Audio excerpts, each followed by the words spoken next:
Pinagpalang araw sa inyo kabanong at sa lahat ng mga kabangers at mga kayanggaw.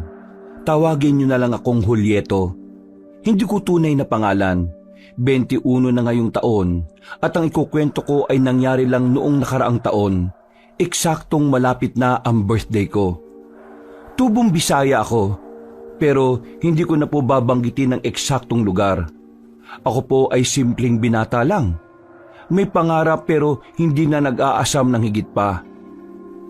Nakasama ko lang ng matagal ang aking tatay ay sapat na. Makakain kami ng kaunting kahigitan sa araw-araw at mabili kahit papaano ang gusto namin, ay yun lang po, kontento na ako. Bata pa lang po ako, ay naririnig ko na mula sa mga magulang at kakilala ang tungkol sa mga aswang. Oo, at naniniwala ko sa kanila. Pero hanggang sa kwento lang. Unexpected din po talaga na hindi ko lang pala sila maririnig sa mga kwento-kwento, kundi sa isang pagkakataon sa buhay ko ay mararanasan ko rin na makaengkwentro ng hindi lang isang aswang, kundi isang buong baryo. Muli, tawagin niyo kong Julieto. Kabanong, mga kabangers at mga kayanggaw, ito ang aking kwento.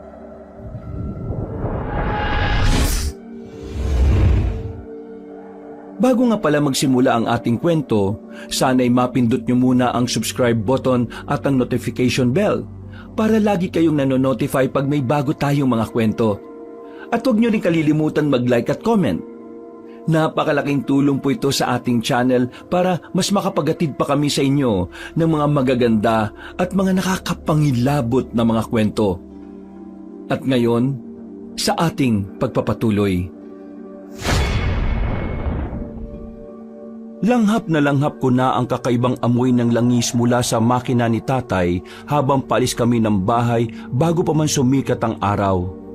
Maaga pa lang kabanong ay dinig ko na ang tilaok ng mga manok ng kapitbahay. Mga tunog na halos kabisado ko na katulad ng pahinga at routine namin sa araw-araw. Ganito na ang buhay namin mula pagkabata ko pa lang. Ang maggatid ng kalamansi mula sa mga bukirin papunta sa iba't ibang talipapa sa buong probinsya. Maasim man ang dating o kung pakinggan, pero dahil dito ay naitaguyod ng tatay Hunisyo ko ang aming pamilya. Dito nang gagaling ang pagkain namin sa mesa at sa ibang pangangailangan. At dahil dito ay proud na proud ako sa tatay ko. Kaya naman pagka-graduate ng high school ay tinulungan ko na siya sa pagtatrabaho. Maaga rin kasing namatay ang nanay at dahil ayaw kong mag-isa siya, kaya nagpasya na akong tumulong sa trabaho. Ayos na po ba yung mga sako, tay? Sabihin niyo na lang po kung hindi pa, para ako na lang po ang gagawa. Tapos ko na rin namang itali itong lubid sa gilid ng jeep natin. Siniguro ko na rin pong matibay ang pagkakatali para kapag bumilis yung karag-karag nating sasakyan hindi mahulog yung mga kalamansi kapag pataas na. O sige. At pakiasikaso na rin muna anak ha. Pakisiguro rin lang din na hindi nasa ilalim yung mga mahihinog. Madali pa naman yung maipit. Malulugi na naman tayo katulad nung nakaraan na nakaligtaan mo. Oo naman tay, kabisado ko na yan. Ilang taon na rin po akong tumutulong sa inyo Ayan din yung sinabi mo nung nakaraan O sige na, bilisan mo na init na ako rito. Kanina ko pa pinupunasan ng noo ko gamit tong mabaho mong bimpo. Kitang-kita mo tong pawis ko Halos sumahalo na sa dumi ng langis sa braso ko.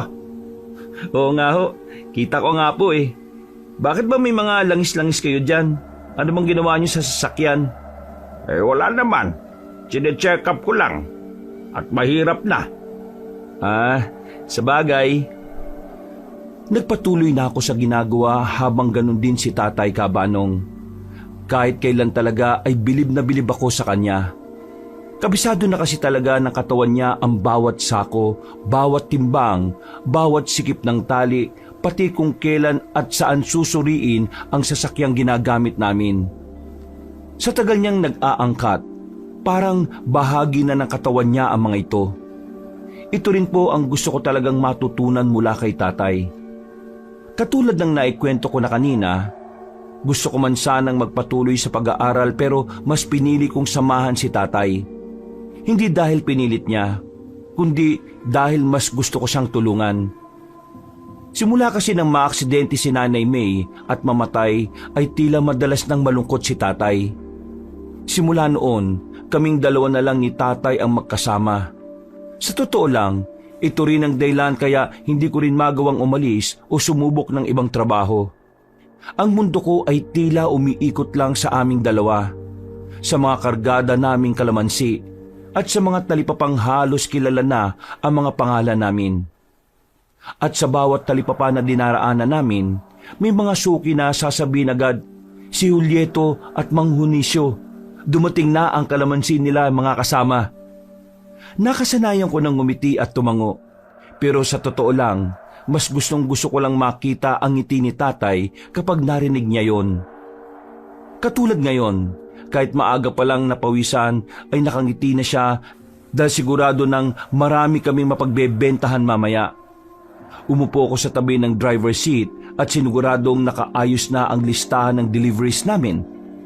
Maya-maya pa, habang umaandar ang jeep, ay tila umalo ng mga dahon ng kalamansi sa likod dahil sa hangin. Palagi namang nangyayari ang ganito, pero kakaiba talaga ang araw na yon. Hindi ko rin alam kung bakit, pero may kung anong mabigat na pakiramdam ang meron sa dibdib ko. Nadagdagan pa ito nang madaanan namin ang pwesto ni Mang Carioca at saglit pa siyang nakausap ni Tatay. May ibang nagtitinda raw ng kalamansi na nagagalit sa amin. Hindi dahil sinisira namin sila, kundi dahil mas gusto ng mga bumibili ang sa amin. Bukod kasi sa mura, ay maganda at sariwa talaga ang mga angkat namin. Hindi kasi nagdadalawang isip ang Tatay na alisin ang mga pabulok ng kalamansi. Ang dahilan niya, di bali ng malugi, wag lang mapulaan ang aming mga paninda. Umalis na rin kami kaagad pagkatapos nilang saglit na mag-usap ni Mang Carioca. Tay, si Kuya Michael na naman ba yung tinutukoy ni Mang Carioca? Oo, nak. Sino pa ba ang numero 1 galit na galit sa atin? Ay, nako Tay. Dapat sa taong yun kinokomprontan yun Narinig ko mga sinabi ni Mang Carioca. Grabe manira sa atin yung si Kuya Michael. Inaano ba natin siya? Hayaan na natin.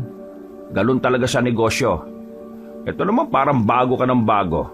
Bakit parang napapangiti pa kayo dyan, Tay?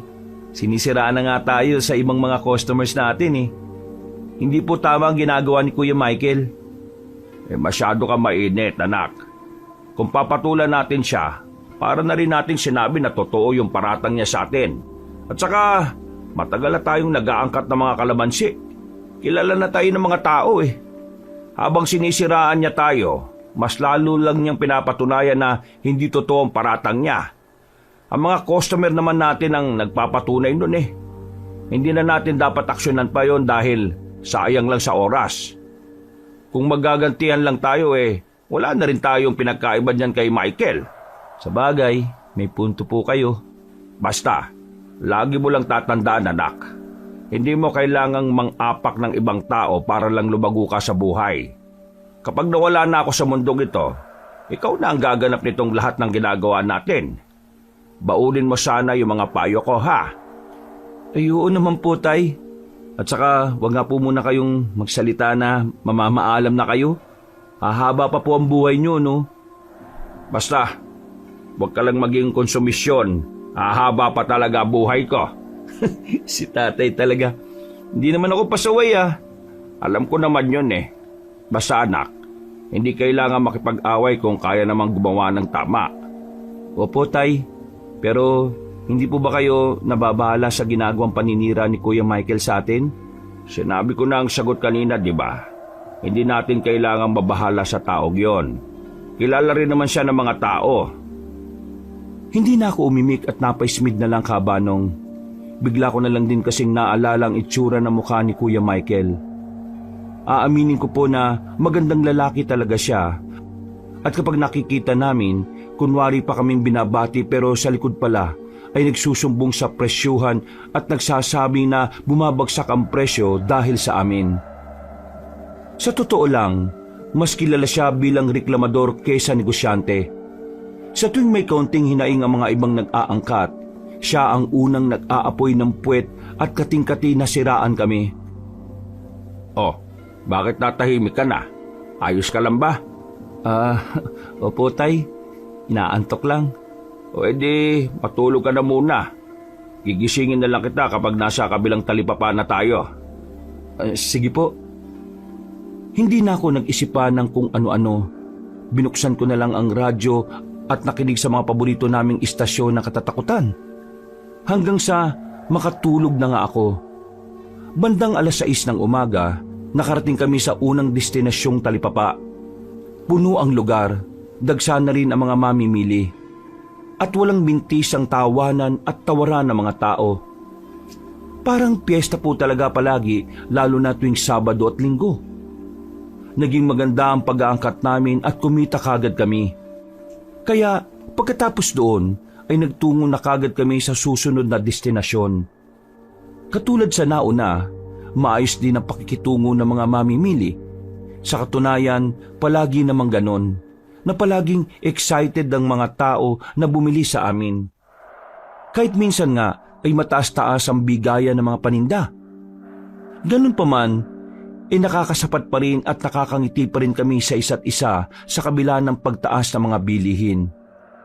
Pagdating sa ikatlong destinasyon, habang inaasikaso ko ang listahan, ay may napansin akong nakatayo sa malayo. Si Kuya Michael na nakatingin lang sa amin. Hindi ngumingiti at kitang-kita ko sa mga mata niya ang matinding inggit. Katulad ng naramdaman ko kanina bago kami umalis ng bahay. Para bang may kakaiba sa kanya. Parang anumang oras ay meron siyang gagawing hindi kaaya-aya. Kaya sa halip na lapitan ko siya at batiin, umiwas na lang ako. Tumingin ako kay tatay at doon ko na napansin na tila hindi niya rin gusto ang tingin ni Kuya Michael sa amin. Kaya maya-maya pa ay lumapit nga siya sa akin at sumenyas. Bakit ganito kung makatingin si Kuya Michael sa atin, tay? Para naman niya tayong binabalatan at kinakain sa tingin niya. Parang kakaiba talaga siya ngayon oh. Huwag mo nalang pansinin. Opo, pero kapag sumobra na po siya, hindi na ako mapipigilan na patulan siya, tay. Huwag anak. Ano ang lagi kong sinasabi? Huwag kang lalapit sa gulo. Dapat takbuhan mo to. Para po kasing nakakabastos na rin po siya sa inyo eh. Hindi ko naman po mapapalampas yun. Mas matanda pa rin siya sa iyo, anak. At ayanan natin ang mga tao mismo ang manghusga kung totoo nga ba o hindi ang mga paratang niya sa paninda natin. Kabanong, tila natauhan ako sa mga sinabi ni tatay, kaya nag-focus na lang din ako sa ginagawa namin. Hanggang sa mawala na nga sa paningin namin si Kuya Michael. Paglipas ng 1 oras, matapos ang 3 delivery namin, pagpasok sa jeep ay nakita kong papalapit si Kuya Michael, pero bigla siyang huminto nang magsimula namang umandar ang sasakyan namin. Nakaramdam na naman ako ng kakaiba na parabang may gagawin talaga siyang hindi kaaya-aya. Pero sa mga oras na yon ay tila ba parang pinipigil niya lang ang sarili dahil marami ang tao. Aaminin ko na kinakabahan ako ng bahagya. Hindi ko alam kung bakit, pero parang kakaiba talaga ang kilos niya. Hindi normal sa tipikal niyang ginagawa na pangiti-ngiti sa amin at pakaway-kaway sa tuwing makikita kami. Ngayon ay para talaga siyang galit na galit. Napatingin ako sa paligid at sinusundan ang direksyon ng tingin niya. Mula sa hindi kalayuan ay nakita ko ang lalaking nakaitim na jacket sa may gilid ng palengke. Sumenya sa kanya ng konti bago umalis. Hindi ko na rin nasundan ang tingin kung saan sila napunta dahil lumiko na ang sasakyan namin. Palayo sa talipapa. Hindi ko man alam noon, pero ang araw na yon ang magiging simula ng epekto ng inggit at galit sa buhay naming mag-ama. Ang araw na yon ang magpapadpad sa amin sa isang lugar na hindi pala sakop ng normal na mundong ginagalawan namin. Halos mag-aalas 10 na rin nang matapos namin ang ika-4 na talipapa. Mas maaliwalas ang lugar na yon. Mas kaunti ang tao at mas maluwag ang espasyo. Pero mas ramdam ko ang tingin ng ilan habang nag-aayos ako ng sako. Parang hindi lang simpleng tao ang nagmamasid. Hindi ko na lang din ipinahalata kay tatay dahil sa totoo lang, ay iniisip ko na rin na para lang akong napaparanoid. Bilisan natin, nak. Tapusin mo na yan habang kinakabit ko pa tong bagong tali sa gilid ng jeep. Sige po, Tay. Pero teka, bakit po parang nagmamadali rin kayo? May problema po ba? Ha? Ay, wala naman. Tingnan mo yung langit, oh. Mukhang uulan na maya-maya. Sayang naman kung mababasa ang iba sa mga panghuling mababagsakan natin. Medyo madilim nga yung langit banda ron sa pupunta natin, Tay. Pero sige po, patapos na rin naman po ito. Wala nang nagsalita sa amin, kaya pagkatapos kong tumango ay nagdire-diretso na akong magbuhat ng mga dapat buhatin. Pero napapahinto rin ako dahil maya't maya rin akong napapalingon sa kaliwat kanan. Para kasing may nakatingin sa akin sa kung saan. Hindi ko lang talaga matukoy ang eksaktong kinaroroonan dahil parang palipat-lipat din ang pwesto. Hindi ko alam kung paranoid lang ako dahil sa nakita ko kanina kay Kuya Michael. Pero iba kasi ang lamig na gumagapang sa bato ko. Minsan ko nang naramdaman ng ganito, Kabanong. Ito ay yung bago mamatay ang aking nanay. Kaya pilit ko lang din kinakalma ang sarili para hindi makahalata ang aking tatay. Pagbalik ko sa loob ng jeep namin ay pinaandar na ni tatay ang makina. Ramdam ko ang pag-uga ng sasakyan at ang unti-unting paglayo namin mula sa talipapa. Maya-maya lang, pagtingin ko sa side mirror ay may biglang sumulpot sa likuran. Isang motor na kulay itim na medyo kakarag-karag na rin na tunog pa lang. Tay, may motor sa likod? Natural, anak. Nasa kalsada tayo eh. Hindi po yun ang ibig kong sabihin. Parang sumusunod sa atin yung motor eh. Ikaw talaga, Julieto. Puyat ka ba? At kung ano-ano mga pinagsasasabi mo, ha? Natural may motor o iba pang sasakyan tayo makakasunod. Ang hindi natural ay yung may makita kang bangka o helikopter sa likuran natin at nakasunod. Tatay naman, oh. Sige na, umidlip ka na lang ulit dyan at sasabihan kita kapag nandun na tayo sa uling talipapa na pupuntahan natin. Sige po. Kahit papaano ay nakahinga ako ng maluwag. Pero nang tumingin ulit ako sa side mirror ay naroon pa rin ang nasabing motor na itim. Malakas talaga ang pakiramdam ko na sinusundan kami na nagmamaneho ron. Hindi ko alam kung dahil sa takot pero sumikip ang dibdib ko. Nang tingnan ko si tatay, nakangiti lang siya habang nakatingin sa tinatahak naming daan. Pasimple akong humawak sa dibdib ko at tuminga ng mahina hanggang sa kumalma ang aking pakiramdam. Pagkatapos ay dinaan ko na lang ulit sa pakikinig sa radyo ang lahat. Makalipas ang higit 1 oras, pagdating sa uling pupuntahan ay nakita kong umuna ang itim na motor at lumiko pakalawa na parang wala lang. Uni-uni ko nga lang siguro. Masyado talaga akong paranoid ngayon, Anak, natutulala ka na naman dyan. Tara na, para mabilis tayo matapos. 3 sako lang ang ibababa natin dito, tapos doon na sa pang-6. Meron tayong pupuntahan na bagong tayo, doon sa kabilang bayan. Sige po, tay. Pasensya na, antok pa nga rin. Sabi ko nga ba't puyat ka na naman eh. Kaya ka parang lutang dyan. Ngumiti na lang ako habang napapakamot ng ulo, Kabanong.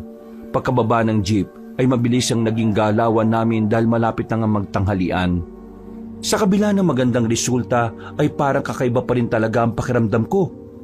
Naantala lang din yun nang marinig ko sila Aling Pikang at Manang Kinchay na nagchichismisa na naman. Eksakto na ang topic ng dalawang ginang ay si Kuya Michael. Nakinig ako at doon ko nalaman na sinisisi nga nila ang tatay sa pagkalugi niya nitong mga nakalipas na linggo. Napatigil ako sandali sa aking ginagawa at doon ko naintindihan. Kaya pala kanina ay sobrang sama ng tingin sa amin ni Kuya Michael. Kami pala talagang sinisisi niya sa malaking pagkalugi.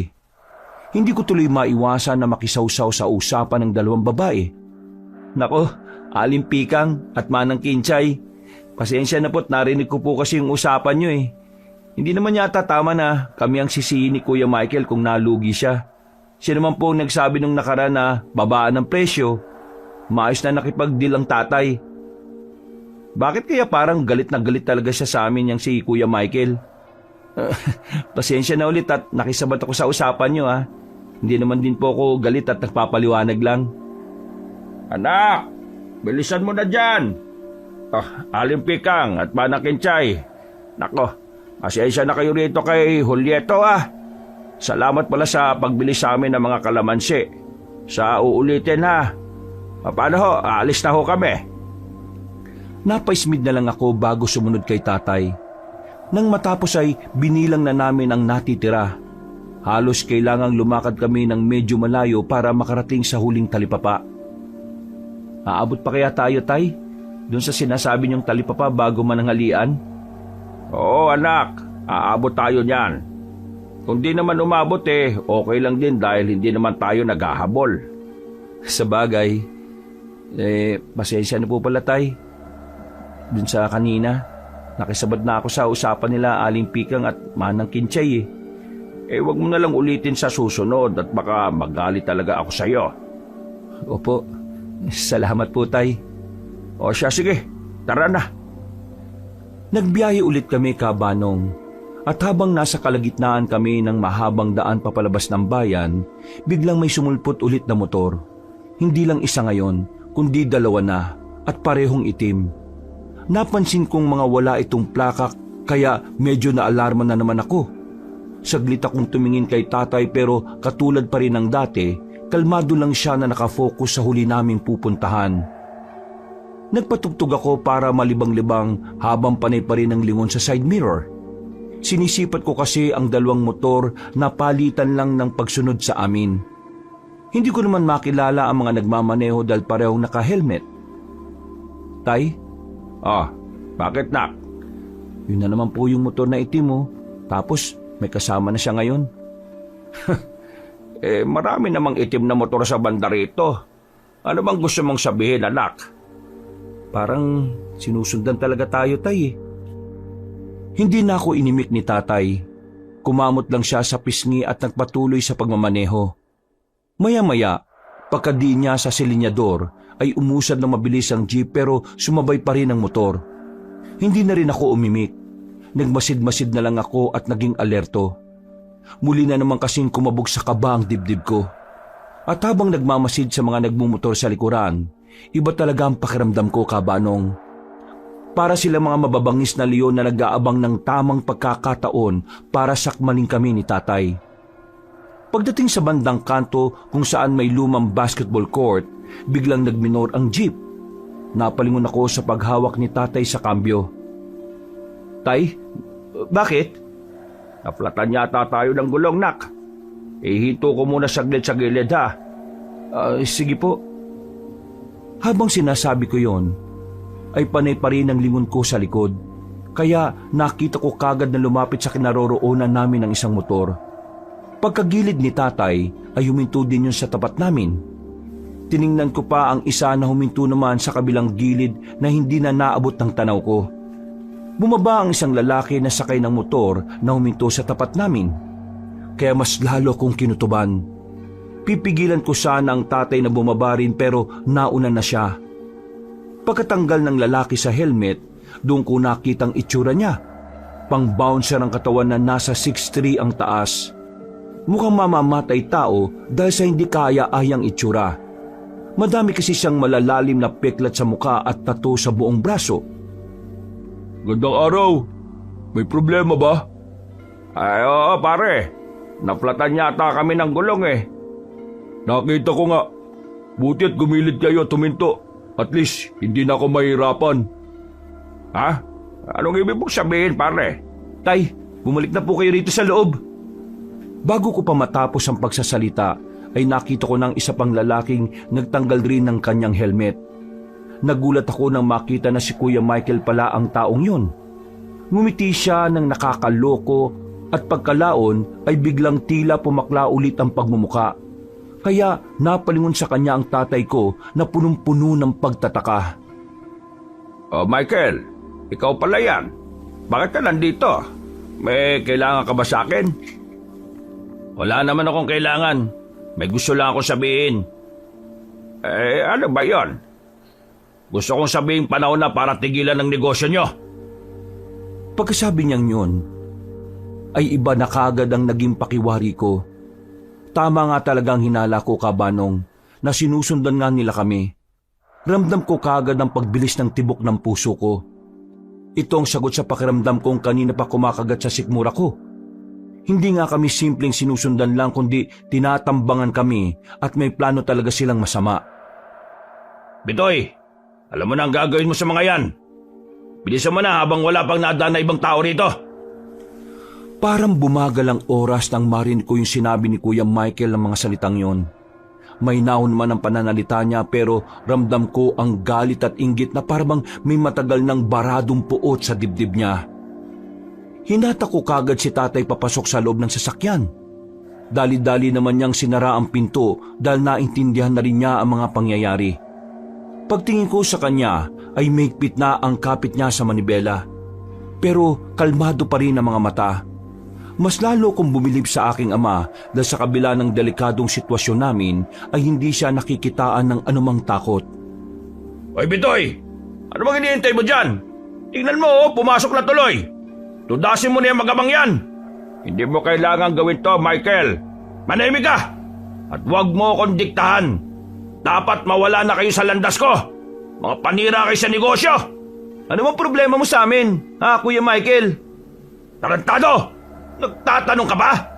Kung may problema ka, Michael, eh pag-usapan na lang natin. Pag-usapan? Wala na tayong dapat pag-usapan. Dapat, dati ko pa tong ginawa eh. Sige na, Bitoy! Huwag ka nang babagal-bagal. Hindi kita binayaran ng malaki para lang tumunganga ka dyan. Paglingon ko sa gilid ay nakita kong humawak si Bitoy sa likod ng sinturon niya na parabang bubunot na ng baril.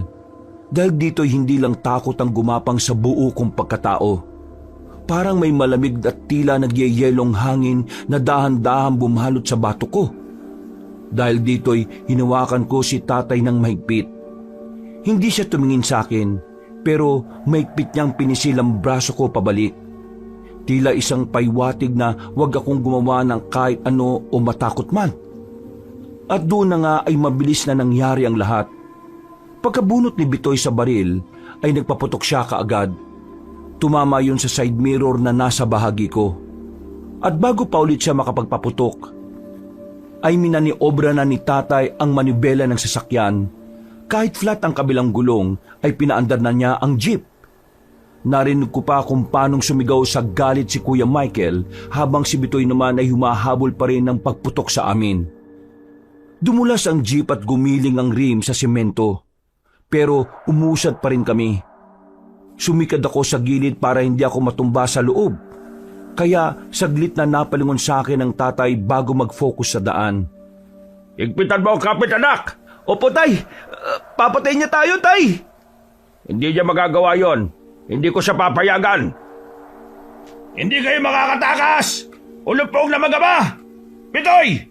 Sundan mo na't bilisan mo! Naramdaman ko ang pagbilis ng jeep. Kaya napa-sign of the cross na lang ako habang nakakapit ang mahigpit. Hindi man ako lumilingon sa likod pero dinig ko ang pag-arangkada ng dalawang itim na motor. Habang umaandar kami ay naramdaman ko ang pag-uga ng jeep dahil sa flat. Ramdam ko rin ang lagabog ng damo na tinatamaan ng tagiliran ng sasakyan. Mahaba ang naging habulan hanggang sa maisip ni tatay na umiba ng daan. Hindi na rin ako masyadong pamilyar sa lugar pero hinayaan ko na si tatay. Alam kong ang intensyon niya lang ay matakasan namin ang mga balak pumatay sa amin. Tay, saan tayo pupunta? Sa kahit saan, anak. Kahit saan. Basta makalayo sa kanila. Hihingi tayo ng tulong kaya kumapit ka lang dyan. Huminga na lang ako ng malalim habang nakatingin sa daang tinatahak naming kabanong. Maya-maya ay muling lumihis si tatay papunta sa mas makipot na daan. Wala ng street lights doon at puro puno na talaga. Tila nag-iba na rin ang ambience ng paligid, kaya mas lalong bumilis ang kabog ng dibdib ko. Tay, baka po mas delikado dito sa pinuntahan natin ah. Bahala na muna sa ngayon, anak. Basta ang kailangan natin sa ngayon matakasan si Michael at yung tinatawag niyang Bitoy. Mas delikado ang taong yun, anak. Kaya nga po mukha siyang kriminal, tay. Natatandaan ko na ang taong yon. Siya yung naningil doon sa isang talipapa at sinabi nilang dating sundalo. Kapag siya nang naningil ng utang nagbabayad ng mga tao dahil sa takot sa kanya. Bakit parang ang hinahon niyo pa rin, Tay? Saka na tayo mag-usap, anak. Saka ko na ipapaliwanag. Natigilan na kami sa pag-uusap dahil nagpaputok na naman si Bitoy. Mabuti na lang ay walang tumama sa amin. Pero dahil dito ay mas lalong binilisan ni tatay ang pagmamaneho hanggang sa mas makalayo kami sa kanila. Pero hindi sila sumuko. Patuloy na humabol pa rin ang dalawang motor sa likod.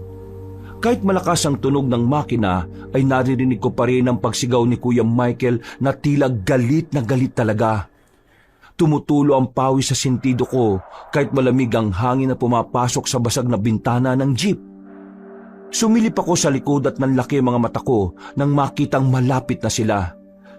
Tay, malapit na sila sa atin! Bilisan mo pa, Tay! Anong nangyayari? Bakit tayo biglang tumigil, Tay? Naloko na! Tumirik na naman tayo, anak! Diyos ko po! Umamatay na tayo rito, Tay! Hindi umimik si tatay. Muli niya lang pinihit ang susi at sa awa ng langit sa amin ay umandar ulit ang jeep. Kaya tuloy na naming naiwan ang mga humahabol. At ang nasa kalibliban na kami ay bigla namang bumagal ang sasakyan ng halos paika-ika at mas mabilis pa yata ang nagbibisikleta. 1 kilometro pa sigurong tinakbo namin bago tuluyang bumigay ang makina. Tumigil ang jeep sa tabi ng daang hindi ko alam kung may pupuntahan pa. Napakatahimik ng paligid. Walang dumadaang kahit na ano. Walang ingay ng mga tao at tanging tunog ng punong inuuyog ng malamyang hangin lang ang nagpapaingay. Pati ang ilang ibon at hayop na nasa paligid. Bumabada muna tayo, anak, habang wala pa sila. Saan naman kaya tayo pupunta, Tay? Nasaan na po ba tayo? Hindi ko rin alam kung anong lugar to pero maghahanap tayo ng pwedeng tumulong sa atin. Siguradong may mga kabahayan pa rin naman dito dahil may daan Binuksan ko ang pinto at bumaba. Tumakbo kami papasok sa kakahuyan na hindi alam kung saan patungo. Basta ang mahalaga ay makalayo kami kay Kuya Michael at Bitoy. Maya-maya pa, nang medyo malayo na kami ni tatay sa jeep, ay narinig namin ang paghinto ng mga motor.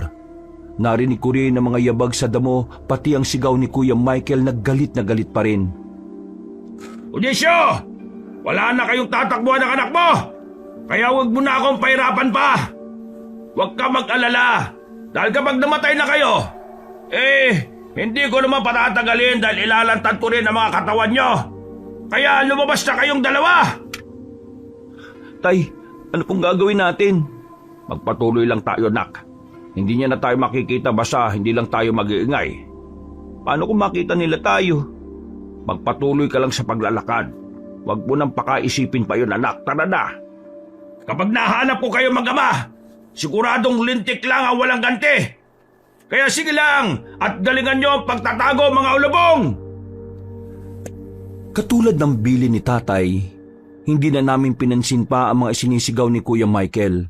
Pero kabado pa rin ako sa mga pangyayari dahil malaki pa rin ang tsansa na makita nila kami. Bukod doon, kabanong, hindi rin naman talaga naming alam ni tatay ang tinatahak naming daan. 2 oras pa siguro kaming naglakad ng walang direksyon. Hindi na namin marinig ang sigaw ni Kuya Michael at Bitoy pero hindi rin kami makabalik. Hanggang sa may nakita kaming kalsadang may lumang karatulang natatakpan ng kalawang. Hindi ko mabasa ang pangalan pero sigurado akong may baryo roon. Nakatinginan kami ni tatay dahil sa tuwa na baka may mahingan na kami ng tulong. Hanggang sa makakita na nga kami ng iilang kabahayan sa hindi kalayuan. Pero malayo-layo pa rin sila. May mga bahay na po ron, Tay. Makakahingi na po tayo ng tulong. Oo, anak. Salamat sa Diyos. Tara na po. Teka saglit lang, anak. Bakit po, Tay? Medyo napagod lang ako. Okay lang po ba kayo, Tay? Oo. Magpahinga na muna tayo bago pumunta ron sa baryo, ha? Sige po. Inalalayan ko muna si tatay na sumandal sa katawan ng mayabong na puno. Pareho kaming naupo roon. Nakampante naman kami pareho dahil siguradong hindi kami makikita ng kahit na sino. Kaya pinagmasdan ko lang ang tatay habang nakapikit siya at nagpapahinga. Maya-maya pa ay sumandal na rin ako dahil sa mapayapang simoy ng hangin, hindi ko rin tuloy namalayan na nakaidlip ako. Napabalikwas na lang ako ng bangon matapos maramdaman ang tapik sa akin ni tatay. Muntik pa ako mapasigaw. Mabuti na lang ay nakita ko kagad ang mukha niya na sumenyas na huwag maingay. Napagala rin ako ng tingin at nagulat dahil medyo madilim na ang paligid. Anong oras na po, tay? Hindi ko rin alam, anak. Pero mukhang maya-maya lang papalubog na ang araw. Ganun po ba? Pasensya na po at nakaidlip ako o nakatulog pala ako. Okay lang. Ligtas naman na tayo eh. Halika na't babalik na tayo sa sasakyan. Babalik po? Oo. Baka po nandun pa si Kuya Michael saka yung mukhang kriminal na si Bitoy na yon. Naghihintay po sa atin dun. Sigurado kung hindi sila mag-aaksaya ng oras na maghintay sa atin doon. Kilalang kilala ko na yan si Michael, anak. Pero malapit na po yung mga kabahayan, no? Pasensya na, anak. Pero hanggat maaari sana ayaw ko nang mang-abala pa ng tao lalo na sa ganitong paggabi na. Pero tay, wala na munang pero-pero. Bilisan mo na dyan bago pa tayo abutan ng dilim dito. Mahirapan na tayo kapag nagkataon, anak. Hindi na ako tumutol pa, Kaabanong. Matapos magpagpag ng damit ay sumunod na ako kay tatay. Hindi ko alam kung gaano pa kami kalayo mula sa pinag-idlipan namin kanina, pero inabot na nga kami ng dilim sa masukal na daan. Sa tuwing umiihip ang hangin, ay nararamdaman ko na parang may mga matang nakakubli sa dilim at nagmamasid sa amin. Hindi ko alam kung guni-guni ko lang dahil sa nangyari, pero ramdam ko na naman ang kilabot na unti-unting humahaplos sa bato ko. Maya-maya pa ay may mga narinig akong boses ng isang babae. Huminto ako saglit at ganun din ng tatay. Tumingin pa siya sa akin dahil pinakikinggan kong maigi ang boses na parang kumakanta na mahina. Na makasiguro ako ay sinundan ko kagad ang tinig. Nadinig ko pa nga rin ang pagpigil ni tatay pero hindi na ako nagpaawat hanggang sa mawala na ang boses ng babae. Pero pagkatapos noon ay may narinig kaming ingay sa unahan. Parang tumutunog na chime o baka kampanilya. Nagkatinginan muna kami ni tatay bago sabay na tumango. Pagkatapos ay lumapit pa kami at sinundan ng tunog ng chime. Hanggang sa may nakita kaming bahay na gawa sa kahoy. May ilaw sa bintana at sa teresa. Hindi katulad ng mga kabahayan na nakita namin kanina. Masyado itong tahimik. Wala man lang alingaw-ngaw ng kahit na ano, kaya parang nakakapanibago. Tay, may narinig akong boses ng babae kanina. Baka dyan nakatira yung babaeng yun. Pwede po tayong humingi ng tulong. Anak, sinabi ko naman sa'yo na ayaw ko nang mang-abala pa ng iba. Pero tay, tingnan niyo po yung paligid natin, no? Inabutan na po tayo ng kagat ng dilim. Mahirap na po makipagsapalaran sa gubat dahil baka may mababangis na hayop tayo makainkwentro. Hindi nga po tayo namatay dahil kay Kuya Michael at Bitoy. Nadali naman po tayo ng wild animals. Ay, naku ka talaga, Julieto. Sige na po, tay. Please. Mukhang may tao naman dun sa loob at mukhang yung babae na nga yun ang narinig ko kanina. Kahit alam kong napipilitan, tumango siya at magkalapit kaming lumakad papunta sa bakuran. Bago pa kami tumapat sa pintuan, ay may biglang nagbukas ng bintana at tumambad nga sa amin ang isang babae. Isa siyang dalaga na parang kaidaran ko lang. Maputi, mahaba ang buhok at halos kumikinang ang mga mata dahil sa liwanag ng lampara. Magandang gabi po. Tay, ikaw na po kumausap. Ha? Ay, magandang gabi, iha. Pasensya na sa abala, ha? Ginabi na kasi kami sa daan At nasiraan kami, nasiraan kasi kami ng sasakyan sa may daan. Ramdam ko ang bagyang pagkailang ng babae. Hindi naman ako nagulat dahil kahit ako naman din ay maiilang kapag may estranghero na bigla na lang susulpot sa bakuran ko. Pero ang mas kakaiba, hindi ko alam kung dahil sa ilaw pero tila may lungkot sa mga mata niya o takot. Hindi ko matukoy kung alin sa dalawa, Kaabanong. Pwede ba kaming humingi ng tulong? Ako nga pala si Julieto. ito naman ang tatay kong si Junicio.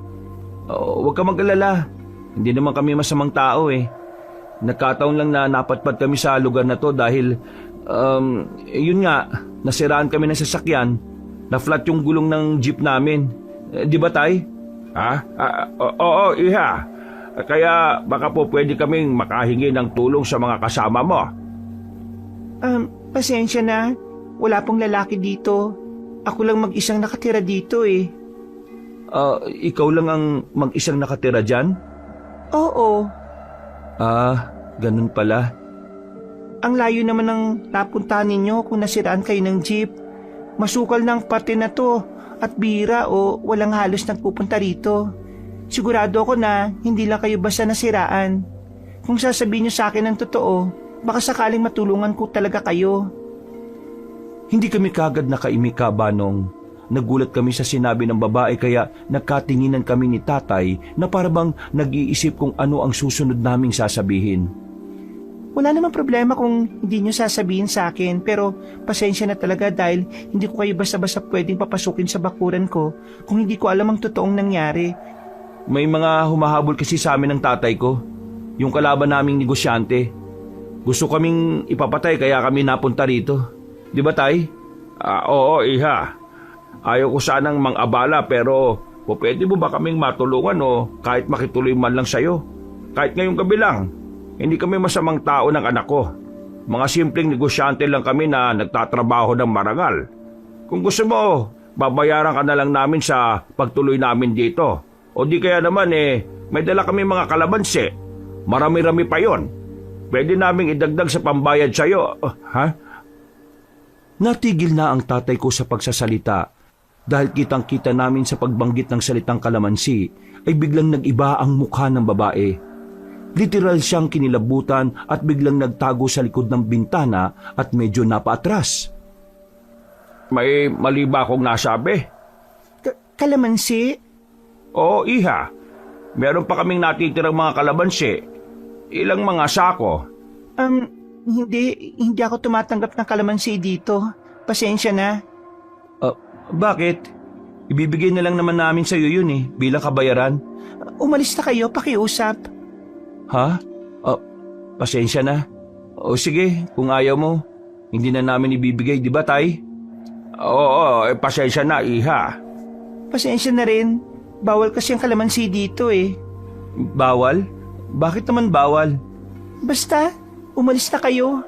Ha? Hindi naman namin na ibibigay yung kalamansi sa'yo Sinabi nang umalis na kayo eh. Teka lang, miss. May nasabi ba kami o nagawang mali ng tatay ko? Huwag mo naman kami ipagtabo yan. Madilim na ang paligid at delikado. Baka may mga mababangis na hayop sa masukal na gubat. Baka kung paano pa kami kapag nagpatuloy kami. Kapag di kayo umalis ngayon, sigurado akong mas malalagay sa alanganin ng mga buhay nyo. Hindi ko kayo tinatakot pero hindi lang mababangis na hayop ang pwede nyong kaharapin. Ha? Anong ibig mo sabihin? Umalis na kayo. Pakiusap lang, bago pa mahuli ang lahat para sa inyo. Ayoko kayo masaktan. Magtatanong pa sana ako, Banong, pero hinawakan na ako ni tatay sa balikat. Paglingon ko sa kanya ay umiling siya habang seryoso ang pagmumuka. Doon ko mas naramdaman, Banong, ang pagkaseryoso ni tatay. Kaya naniwala na rin ako na delikado nga ang magtagal pa kami sa lugar na yon. Pasensya na pero yun lang ang may tutulong ko sa inyo. Ang paalalahanan kayo na hindi ligtas ang lugar na ito. Hindi dapat kayo napadpad dito. At kung makauwi man kayo ng ligtas, huwag na kayong babalik dito, lalo na rin sa baryo, kahit na anong mangyari. Sige, iha. Maraming salamat.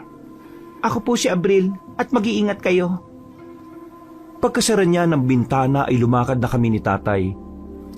Habang papalayo sa bahay ng babaeng nagpakilalang bilang si Abril, ay mas lalo kong naramdaman na matinding kaba sa paligid.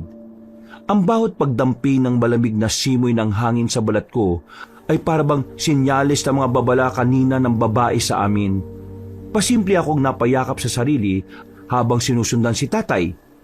Mas lalo pang dumilim ang paligid. Mabuti na lang din, kahit papaano ay baon ni tatay sa sling bag niya ang maliit na flashlight. Ito lang ang nagsilbi naming tanglaw sa madilim na kapaligiran. Wala na munang umimik sa amin. Seryoso kaming pareho habang ako ay nagmamasid-masid at nakikiramdam. Hanggang sa napahinto kami. Matapos kaming humangin ng medyo malakas, ay bigla kaming may narinig na mabibigat na mga yabag galing sa likuran. Hindi ito katulad ng normal na lakad ng isang tao. Para bang masyadong mabigat ang bagsak ng paa nito sa lupa. Kaya sumenyas sa akin ang tatay na gumilid sa puno. Pagkalaon ay bigla niyang pinatay ang ilaw ng flashlight. Bakit po, tay? Huwag ka maingay. Narinig mo ba yung mabibigat na yabag na yon? Opo, tay. Wala nang nagsalita sa amin. Pareho na lang kaming tahimik na nagmasid sa paligid. Mabuti na lang din ay bilog ang matayog na buwan na parabang nagdidilig ng liwanag sa madilim na lugar. Hindi ko rin alam kung ano ang darating, pero sigurado ko sa isang bagay na ang babaeng takot sa kalamansi, si Abril, meron siyang nalalaman na kung anong meron sa napuntahan naming lugar. At yun na pala, Kabanong, ang unang hudyat na ang lugar na napuntahan namin ay hindi lang pala simpleng baryo, kundi isang liblib na puok na may napakadilim na sikretong mas masahol pa sa mga taong humahabol sa amin ni tatay. Mas bumigat ang yabag habang papalapit sa kinaroroonan namin, at sa hindi malamang kadahilanan ay doon na nagsimulang manginig ang tuhod ko. Hindi ko alam kung bakit ganun na lang ang kabog ng dibdib ko nung gabing yon, Kabanong. Mabuti na lang ay kaagad na wala ang mabibigat na yabag, kaya madalian din akong hinatak ni tatay. Ano pong nilalang ang may gawa ng mabibigat na yabag na yun, tay? Hindi ko rin alam, anak. Pero kailangan na natin magmadali. Saan na po tayo pupunta, tay? Sa jeep natin, bilisan mo. Bago pa tayo maabutan ng kung sino man na yon. Tumungo lang ako, pero hindi ko maalis ang tingin at pagmamasid ko sa kapaligiran. Hindi ko alam kung gawa lang ng aking imahinasyon, pero para ako nakakakita ng mapupulang mga mata at aninong mabibilis ding mawala sa dilim. Para talagang may sumusunod sa amin na mahirap mahuli kung nasaan. Katulad ng sinabi ni tatay, ay nagsimula akong humakbang ng mas mabilis. Gusto ko nang matapos ang lahat. Gusto ko nang makabalik sa jeep namin at makauwi. Pero habang tumatagal, ay tila mas lalo lang akong kinakabahan. Dala na rin ang kakaibang presensya na tinatahak naming masukal na daan. Hanggang sa may biglang ingay at hindi basta-bastang sigaw o daing lang. Malakas na boses na talagang humihingi ng tulong. At sa boses pa lang ay halata na ang takot at paghangos. Sabay kaming napalingon ni tatay sa bandang kanan hanggang sa marinig naming mas malakas ang pamilyar na boses. Habang naririnig din namin ang pagbunggo ng taong yon sa mga dahong dinaraanan niya na papalapit sa amin. Si Michael yun, anak. Narinig ko nga po, tay. Hindi pa rin kami nakakakbang palayo nang biglang sumulpot mula sa mga palumpong ang lalaking halos hindi ko kagad nakilala. Tama nga si tatay, si Kuya Michael nga ang taong humahangos at sumisigaw ng saklolo. Kahit alam niyang walang makakarinig sa kanya sa ganitong kaliblib na lugar. Nagulat kami ni tatay pagkakita sa duguan niyang muka. May mahabang gasgas sa dibdib, putulang isang manggas at halos lumitaw ang buto sa braso. At higit sa lahat, takot na takot ang mga mata niya. Hindi takot ng normal na tao, kundi takot ng isang taong may nakita ng bagay na dapat hindi makita. Bakit kayo nakatunga nga lang dyan? Tulungan niyo ako! May humahabol sa akin! May humahabol sa yung Michael? Anak ng teteng, nagtanong pa talagang animal! Hindi ako makapagsalita sa sobrang pagkagulat sa itsura ni Kuya Michael. Ganon din si tatay na hindi makapaniwala. Tumingin siya sa likod niya na parabang anumang segundo ay may lalabas at dudukutin siya. Napalunok ako dahil doon, habang umahawak ng maigpit sa braso ni tatay. Sa unang pagkakataon ay ngayon lang ako natakot ng ganito, Kabanong. Pero hindi pa pala ito ang takot na pinakamatindi kong mararanasan, kundi ito pa lang ang simula. Ano? Tatanga-tanga lang kayong magtatay dyan? Bahala nga kayo sa buhay nyo! Mauna na kayo mamatay rito! Tay, duguan siya. Duguan si Kuya Michael. Matapos kaming pagsalita ng kung ano-ano ni Kuya Michael, ay tumakbo na ulit siya papalayo na parang ayaw talagang magpahuli. Bago pa man mas maintindihan ang nangyayari sa paligid, ay natalisod na siya sa ugat ng puno at nadapa. Gumulong siya pababa sa medyo matarik na bahagi ng gubat, papunta sa ilog. Mas lalong lumakas ang pagsigaw niya habang sinasabayan ito ng mga tila kalabugan pababa. Alatay, nahulog si Kuya Michael. Bilisan mo na anak, tulungan natin siya.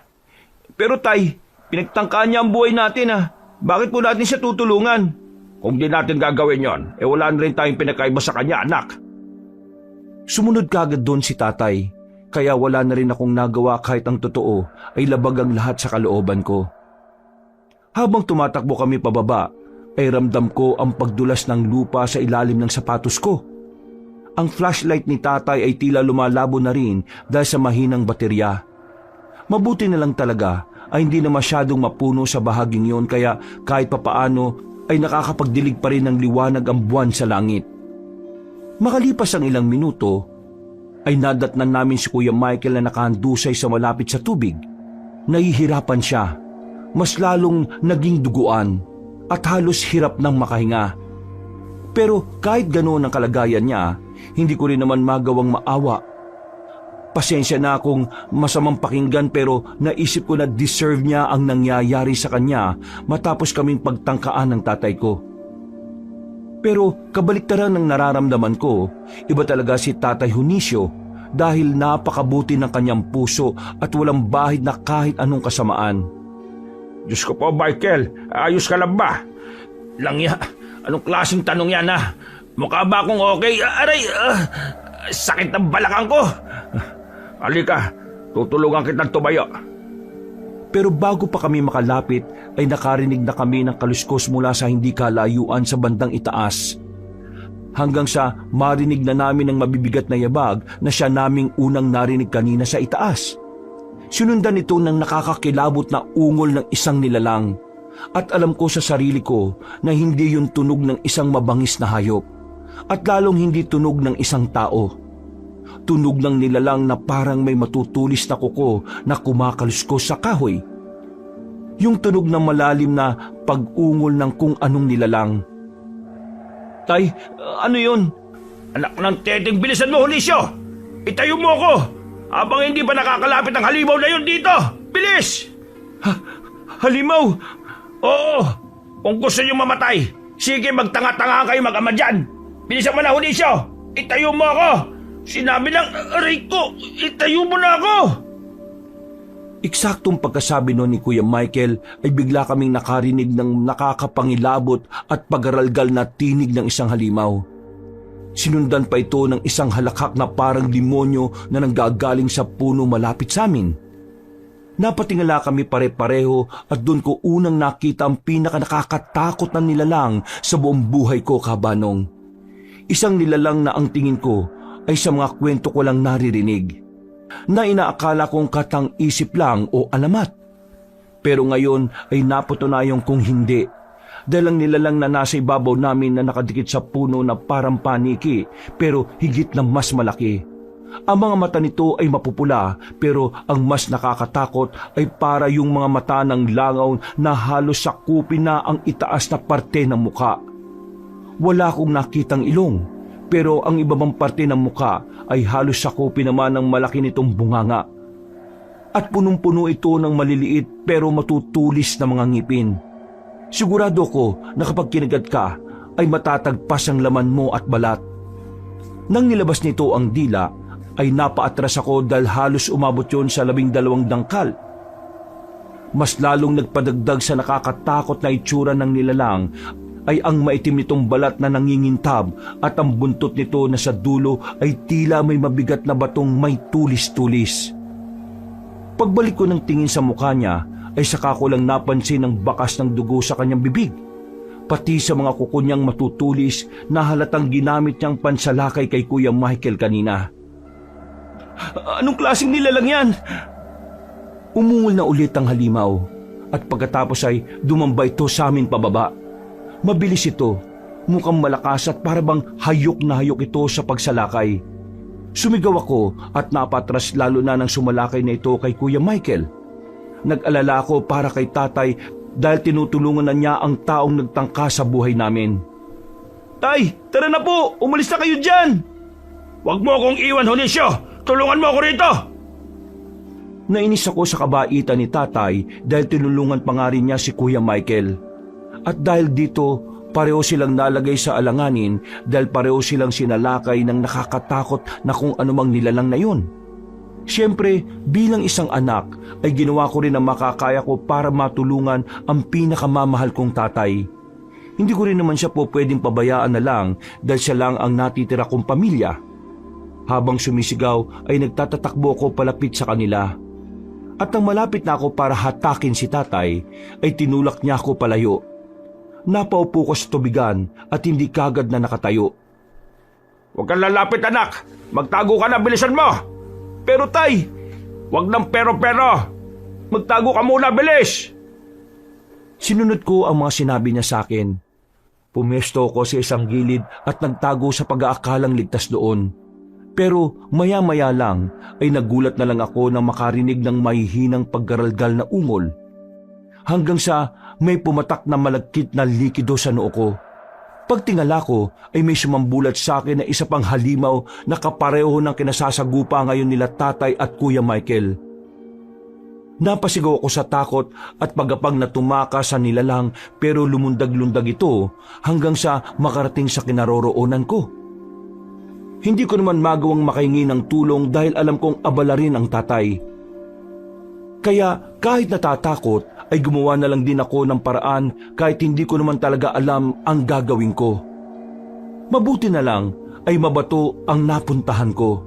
Kaya pinagdadadampot ko yon at pinagbababato ang halimaw. Maraming beses siyang tinamaan sa muka pero mas lalo ko lang nagalit. Umungol yun ng pagkalakas-lakas at nang sasalakay na sakin ay may kung anong mabilis na nilalang ang biglang dumaan. Napapikit na ako sa takot kaya hindi ko na nakita masyado ang pangyayari. Naabutan ko lang na pugot na ang ulo ng nilalang na aatake sana sa akin. Bigla yung humandusay sa harapan ko. Hinanap ko naman kung sino ang gumawa nun pero wala na akong ibang nakita pa. Kaya tumakbo ako ulit palapit kay tatay na kasagupa pa rin ang isa pang halimaw. Kitang-kita ko na sinugod ni tatay ang nilalang. Kahit nanginginig ang kamay niya at halatang natatakot, gamit ang matutulis na batong nadampot niya rin sa tubig ilog, pinagtatataga niya ang balikat ng nasabing halimaw. Sumigaw yun ng napakalakas na parang naghalo ang boses ng aso, baboy at tao. Humampas ang kabilang braso nito kay tatay. At sa lakas ng palo ay kahit ako ay parang nakaramdam ng sakit. Tumilapon ang tatay at bumagsak sa lupa. Kaya lumapit ako pagkakita na para siyang hindi makahinga. Tay, ayos lang ako, anak. Tulungan mo si Michael. Nandun siya sa gilid, bilisan mo. Pero paano kayo? Ayos lang ako. Sige na, huwag ka matigas ang ulo. Kailangan ni Michael ng tulong. Tinulak na ako ni tatay ulit at saka siya tumayo, kahit hingal na rin at tila may iniinda sa kanang banda ng braso, kung saan siya hinampas ng halimaw kanina. Maya-maya pa ay hinigpitan na niya ang hawak sa matulis na bato at muling sinugod ang halimaw. Ako naman ay lumapit na kay Kuya Michael kahit labag pa rin sa loob ko. Paglingon ko ulit sa sagupaan ay tinagana ni tatay ang halimaw sa likod. Bumuga ito ng itim na dugo na parang langis. Nagwawala ito, napasigaw at sinubukang sunggaban si tatay pero nakaiwas siya. Hanggang sa pareho na silang napalublob sa malalim na parte ng ilog. Nagsisisigaw ako sa matinding pag-aalala pero nang makita ko si tatay na nakalutang ay nakahinga na ako na maluwag. Pero akala ko'y tapos na dahil muling sumulpot ang halimaw sa likuran niya. Tay, sa likuran mo! Nakaiwas si Tatay Hunisio sa pagsugod ng halimaw at pumasan siya sa likuran nito at buong lakas na isinaksak sa leeg ang matulis na batong hawak niya.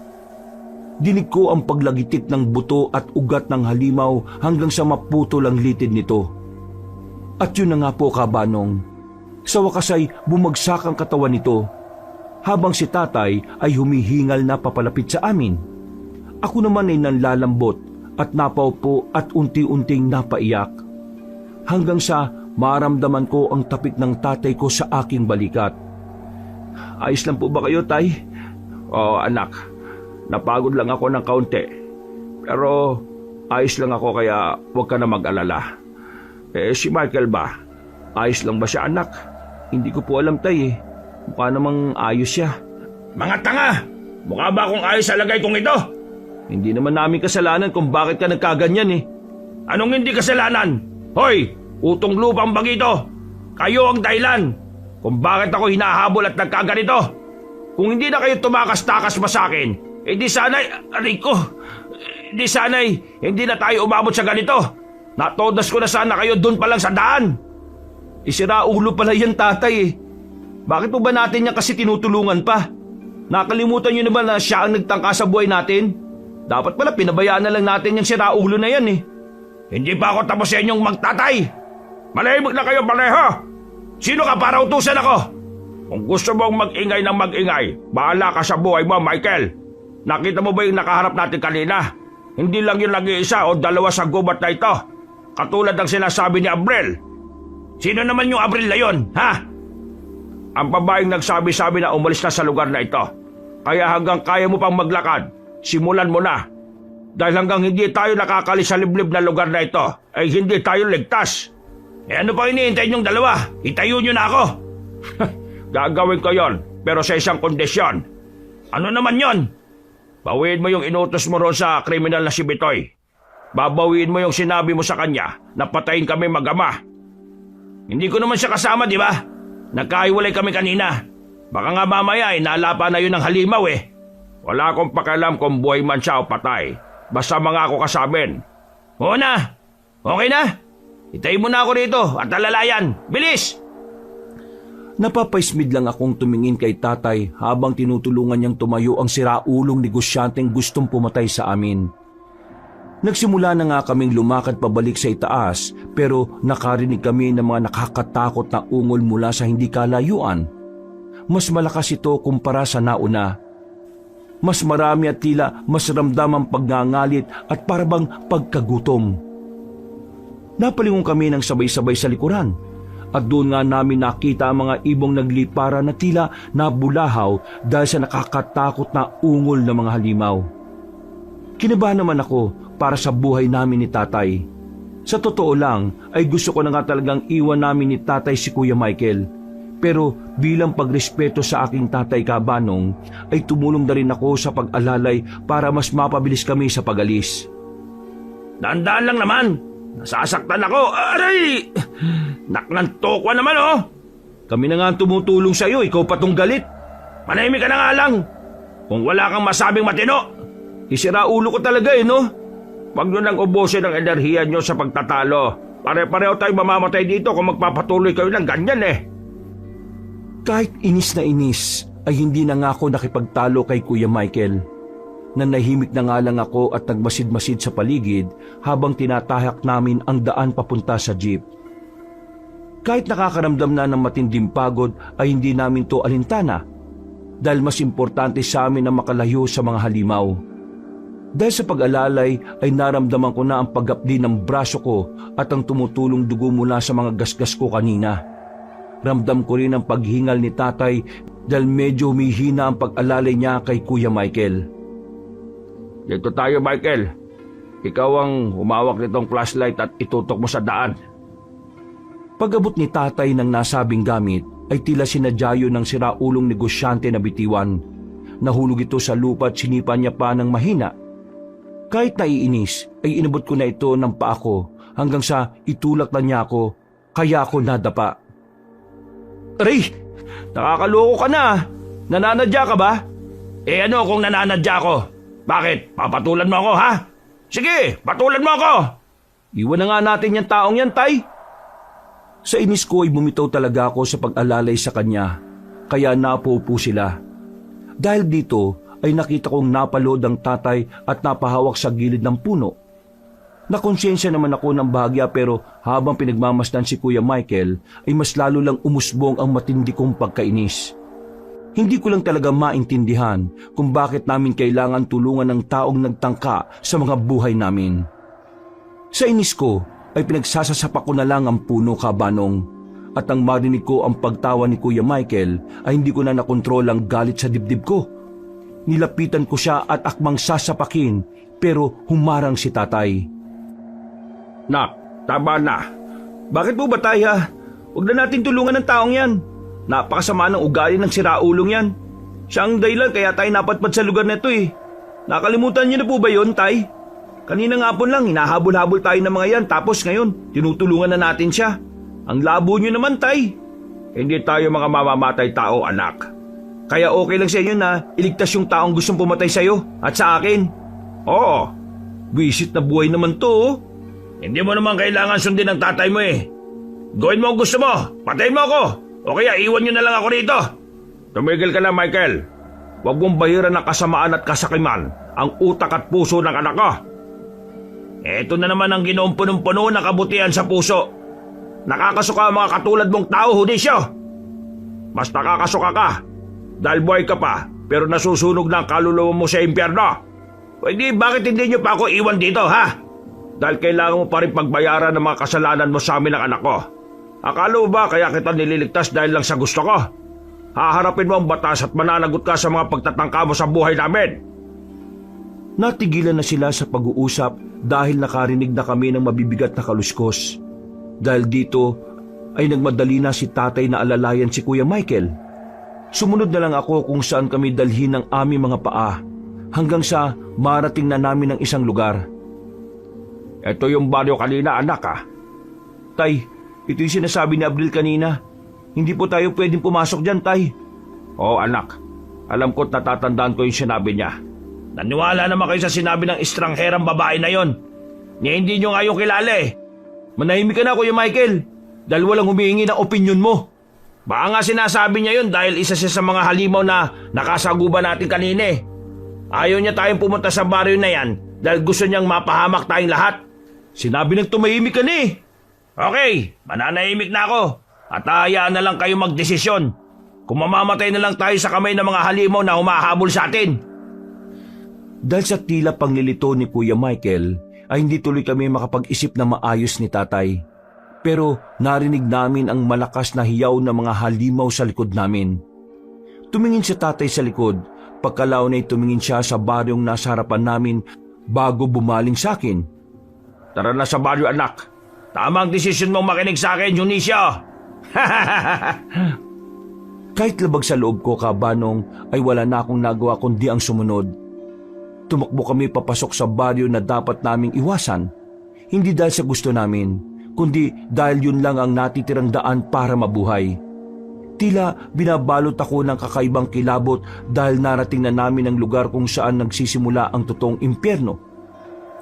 Hindi pa tuluyang nawawalang hingal ko sa pagtakbo sa dilim nang bigla kaming nabalot ng kaibang katahimikan. Pagkapasok namin sa baryong yon, ang baryong pilit pinaiiwas sa amin ni Abril ay parabang nagbago bigla ang atmosfera ng kapaligiran. Nawala na ang sigaw ng mga halimaw na sumusunod sa amin. Hindi ko alam kung ako lang ang nakapansin pero nilingon ko na rin si tatay na inaalalayan pa rin ng siraulong negosyanteng gustong pumatay sa amin. Lumapit ako kay tatay at tinapik siya saglit. Tay, parang wala namang tao. Umalis na po kaya tayo. Iba po ko tupo sa lugar na ito eh. Hindi po ba natin pakikinggan yung sinabi sa atin ni Abril? Magmamasid-masid lang muna tayo, anak. Wala naman tayong pagpipilian kundi ang magpunta rito. Pero tay, may nakikita na akong tao. Mula sa hindi kalayuan ay nakita nga namin ang 3 katao. Ang nasa gitna nila kahit di ko pa naaaninag ay napansin ko na ang puting-puti nitong buhok. Halatang matanda na pero may lakas pa rin naman. Nang luminaw na ang tingin ko, nakita ko sila ng buo. Isang lalaking matipuno sa kaliwa, isang babaeng may kapayatan sa kanan, at isang matanda. Isang ginang na puting-puti ang buhok at tila perlas sa mga mata. Nakahinga kami ng maluwag kahit papaano pero hindi pa rin naalis sa isipan ko ang bilin ni Abril. Hindi naman kasi niya basta-basta sasabihin ng babalang yun ng ganun-ganun lang. Maliban na nga lang kung isa rin talaga siya sa mga halimaw na humahabol sa amin. Magandang gabi. Ako si Augusta, ang umahawak sa bayong ito. Anong may paglilingkod ko sa mga dayuhan? Pasensya na't bibihira ang napapatpad sa aming baryo. Habang kinakausap sila ni tatay, ay patuloy ako sa pag-oobserba sa paligid. Hindi ko alam kung bakit pero agad kong naramdaman na may hindi tama. Kaya habang nakikinig ay kung ano-ano ang tumatakbo sa malikot kong pag-iisip, Kabanong. May normal bang taong gustong tumira sa ganitong klase ng lugar? Naantala na ang pag-iisip ko ng kung ano-ano nang matapos maikwento ni tatay ang lahat. Lumapit pa ang dalawa niyang kasamahang nagpakilala bilang sina Mang Oktu at Aling Ubre na inalalayan si Kuya Michael. Halos itulak kagad ang sarili nila para hawakan siya. Pero hindi ko alam kung nag-aalala ba sila o ano. Basta hindi ko rin maintindihan. Para bang may kakaiba talaga. Kaya tinapi ko lang ang tatay na tumango lang sa akin at pumiti. Ang mga kasama ko na muna ang bahala sa kasama ninyo.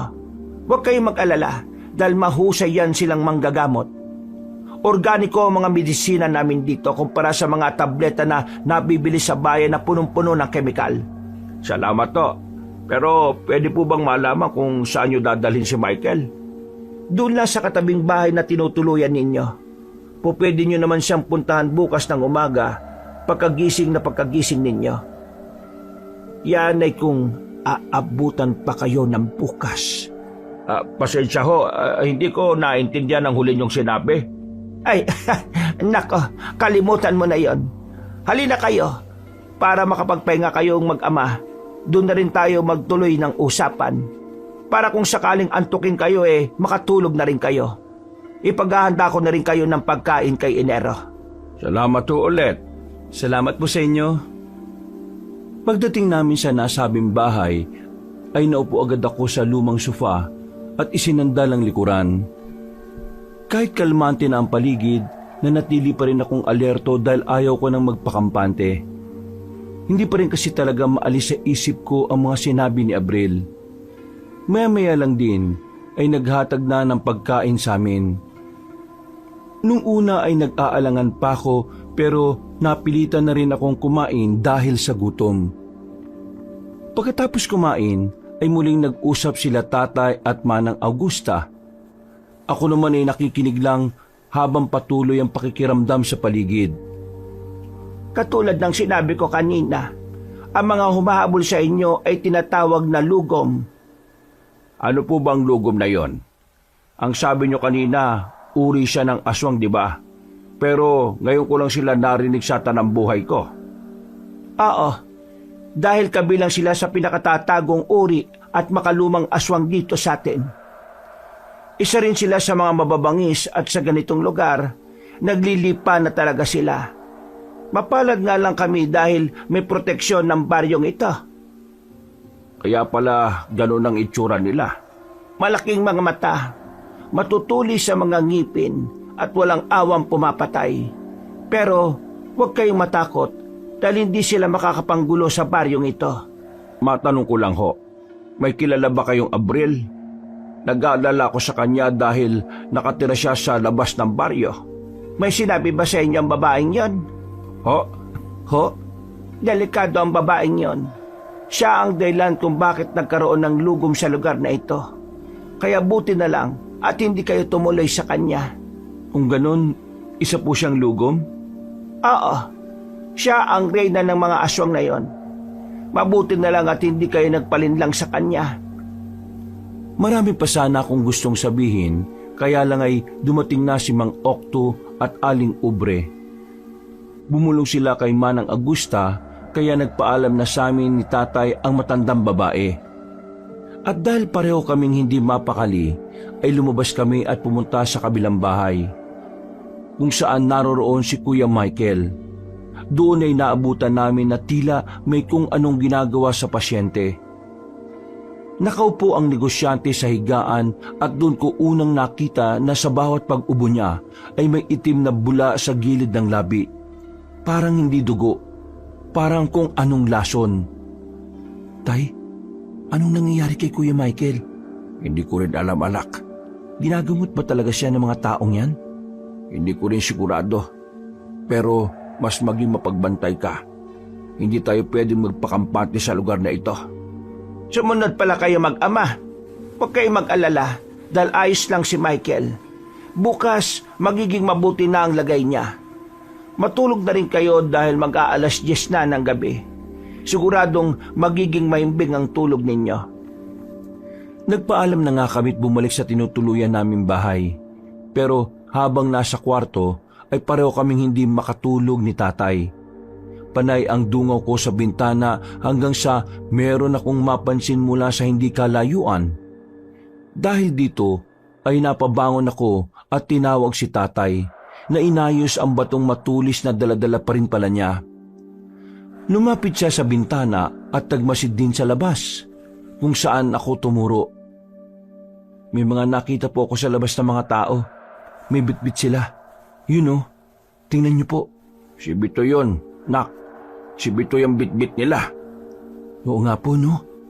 Bakit nila bitbit yung taong yun? Hindi ko na natapos ang pagsasalita dahil narinig ko ang pagbukas ng pinto ng silid namin.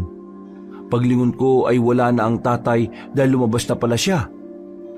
Ayaw ko sanang lumabas pero nag-aalala naman ako na baka kung mapano si tatay. Sinundan ko siya hanggang makarating kami sa gitnahan ng baryo. Doon kabanong ay nakita namin ang mahabang mesa. Nakapalibot ang ilang taga-baryo kabilang na si Mang Okto at Aling Ubre.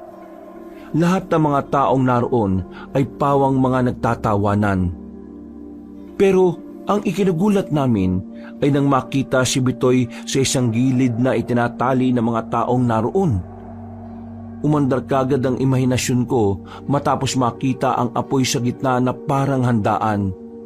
At alam ko na pareho kaming nag-iisip ni tatay kaya tinapik ko siya sa balikat. Nauna na akong bumalik dahil ang akala ko ay aalis na kami sa lugar na yun. Pero nagkamali pala ako dahil nakita ko si tatay na pasimpleng nagtungo sa kinaroroonan ni Bitoy. Napakamot ako sa ulo dahil sa inis. Pero wala naman akong magawa. Tay, bakit diyan ka pumunta? Huwag mo sabihing tutulungan mo rin ang taong yan. Dahil hindi na ako narinig ni tatay, kaya sunundan ko na lang siya para pigilan, pero nauna na niyang marating ang kinaroroonan ng kriminal. Humanap lang ako ng tiyempo. Pag alis sa mga taong naroon, ay kinalagan niya kagad ang bruskong lalaki. Bakit mo pa niligtas ang taong yan, tay? Lahat na lang po ng gustong pumatay sa atin, inililigtas mo eh. Ano ka po ba, bayani? Saka mo na ako sermonan, anak. Tama ang tatay mo, Utoy. Mamaya na kayo magsermonan dito. Nakita na nila tayo. Pagtingin namin ay nakita na nga kami ng mga tao. Ang mabait na pagtanggap kanina ni Mang Okto at Aling Ubre ay biglang napalitan. Ang mga mukha ng mga taga-baryo ay biglang bumangis at dito na nga namin unti-unting nakita ang pagpapalit nilang lahat ng anyo.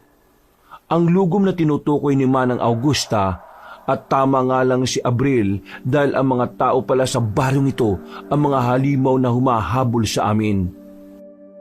Hindi nagatubili si tatay. Hinila niya ako at tiniklop ang mesa para matumba ang 3 aswang na papalapit. Ang mga ito ay gumapang paakyat at tila ba hayok na hayok kaming matikman. Takbo! Ngayon na! Magkakasunuran kaming tumakbo at sa kinamalas-malasan pa ay nadapa naman ako. Nang babangon na ako ay bigla namang may humawak na lugom sa kaliwang paa ko. Hinatak ako nito habang sumisigaw ng tulong. Mabuti na nga lang din ay nakahawak ako sa isang kahoy kaya hindi kagad ako natangay. Lumapit naman si tatay at tinusok ang kamay ng aswang na nakakapit sa akin. Gamit niya pa rin ang batong matulis na pinampatay niya sa halimaw na nasa ilog. Tumulong din sa amin si Bitoy. Dahil sa bawat pagsugod ng iba pang aswang, siya ang sumasalag. Dahil sa bato-bato ang katawan at malaking tao, sa bawat pagsapak niya ay talagang tila umuugong ang mukha ng mga kalaban. Nakalayo kami sa lugar, pero dahil sa may mga pasalubong pang aswang, kaya pumasok kami sa bahay kung saan naroon si Kuya Michael. Kaagad ikinandado tinarangan ni Bitoy ang pinto. Kami naman ni tatay ay naghanap ng pupwedeng daanan. Pagtingin ko naman sa kwarto ay wala na roon si Kuya Michael at nakabukas na ang bintana. Wala na rito si Kuya Michael. Baka dito siya sa bintana dumaan. Dito na rin tayo, tay. Lumusot palabas. Sige anak, ako na mauna. Opo, tay. Paglabas ni tatay ay sumunod na rin ako kagad at sumunod na rin si Bitoy sa amin. Kaya kahit naiinis ako at galit sa kanya, pero napagtanto kong mas okay ang ugali niya kaysa kay Kuya Michael. Tumakbo na kami palayo papunta sa gilid ng baryo, pero parang walang dulo ang daan at parang ang bawat direksyon ay madilim.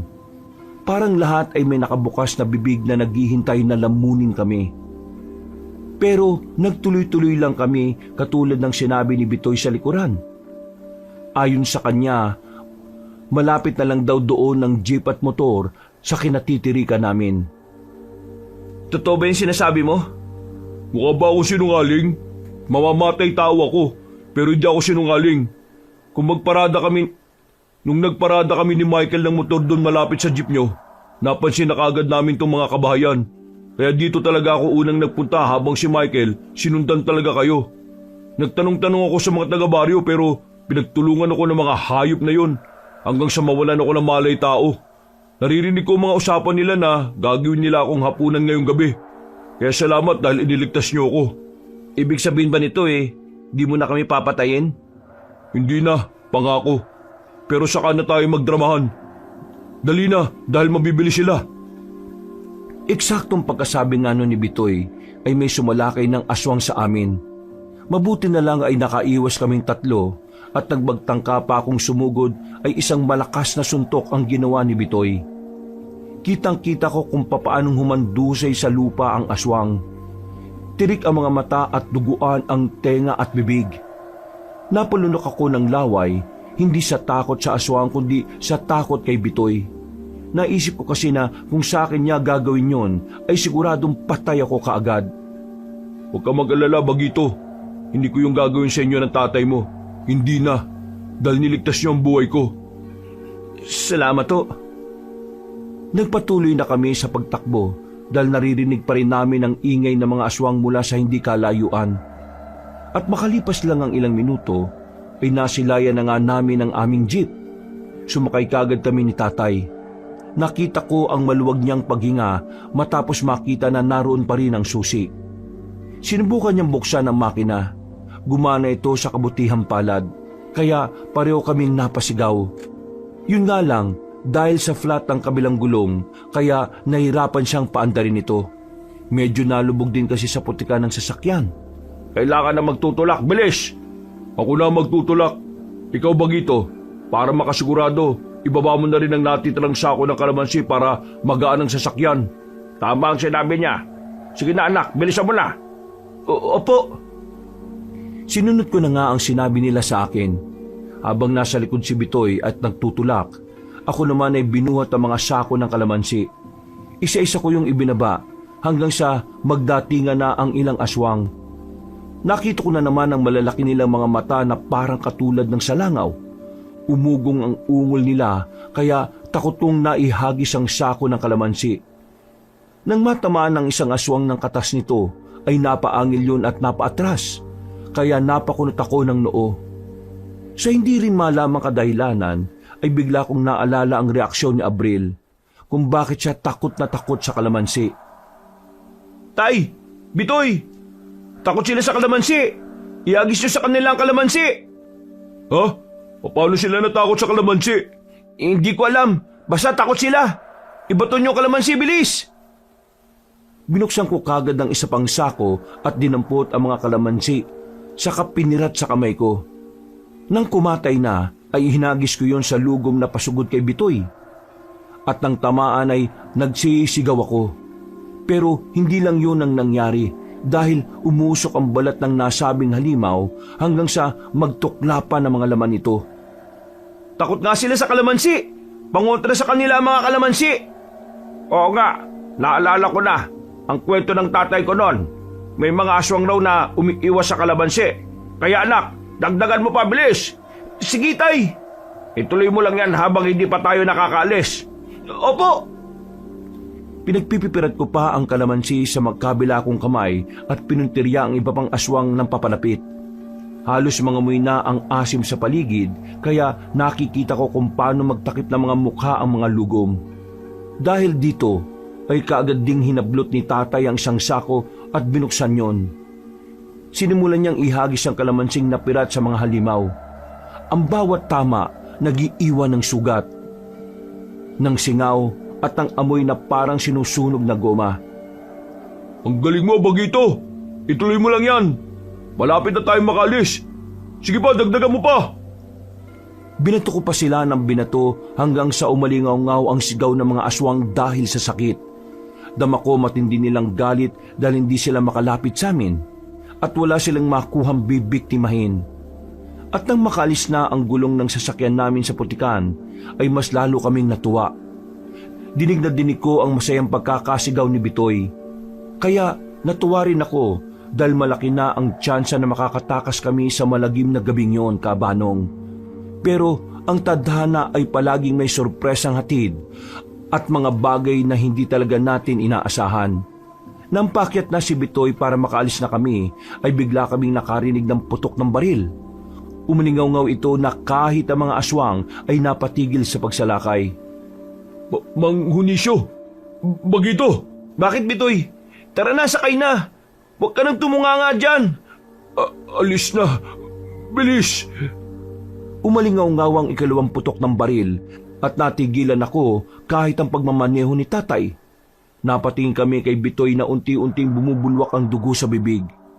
Sa ikatlong pagkakataon at pagputok ng baril, nagulat na lang ako nang tila may kung anong pumutok sa ulo ng Ginoo. Kasunod noon ay ang pagandusay niya sa lupa. Wala nang buhay habang nakadilat. Sa likuran niya ay nakita ko si Kuya Michael na iika-ika at parang may kakaiba na sa kanya.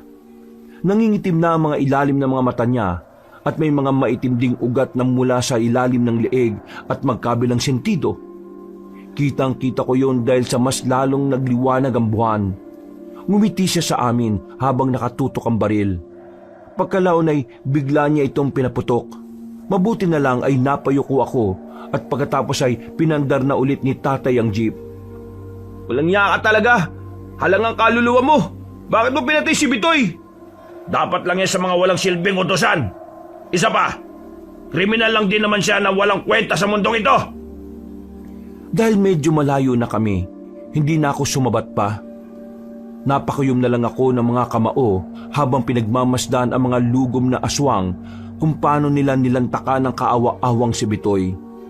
Hindi na namin siya nagawang matulungan pa ni tatay dahil dumating na sina Mang Ukto, Aling Ubre, Inero at Manang Augusta na pawang mga nakangiti pa. Sige lang, at tumakas kayo kung makakatakas kayo sa amin.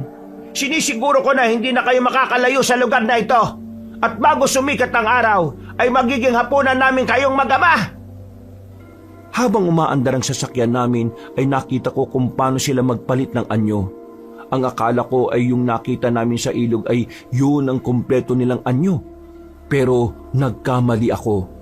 Dahil ang ilan sa kanila ay unti-unting tinubuan ng maninipis na pakpak sa likuran. Pero hindi yun ang mas ikinagulat ko. Dahil nakita ko rin kung paanong magpalit ng anyo si Kuya Michael. Tay, aswang na rin si Kuya Michael. Ginawa nilang aswang si Kuya Michael na katulad nila. Kung ganon, mas lalong kailangan natin makalayo sa lugar na ito, anak. Kumapit ka lang dyan at gawin mo kung anong ginagawa mo kanina. Opo, tay. Habang nagmamaneho ang tatay, ay inayos ko naman ang mga natitirang sako ng kalamansi. Binuksan ko na ang lahat ng sako at inilatag na lang. Nang malapit na kami sa kalsada at abot tanaw na lang ito, ay nagulat kami dahil may 5 o 6 na lumilipad na aswang na lugom ang bumundol sa amin. Tumagilid ng bahagya ang jeep pero hindi naman kami natumba. Dahil dito ay pinirat ko na naman ang mga kalamansi sa kamay ko at naghagis sa kung saan-saan. Nakarinig ako ng mga sigaw ng aswang at pansamantalang tumahimik ang paligid. Pero akala ko ay matatapos na ang lahat. Dahil eksaktong pagtungtong ng sasakyan namin sa kalsada ay kumalabog ang bubungan ng jeep. Maya-maya pa ay may nagtuklap ng bubong. Napatingala ako nang makitang sina Enero, Mang Ukto at Aling Ubre na nasa anyong halimaw na rin. Pero ang mga mukha nila ay itsura pa ring tao. Tigilan niyo na kami! Hayaan niyo na kami makaalis! Humalakak lang sila na parang mga demonyo, kaya naman sa inis ko ay pinaulanan ko sila ng mga kalamansi.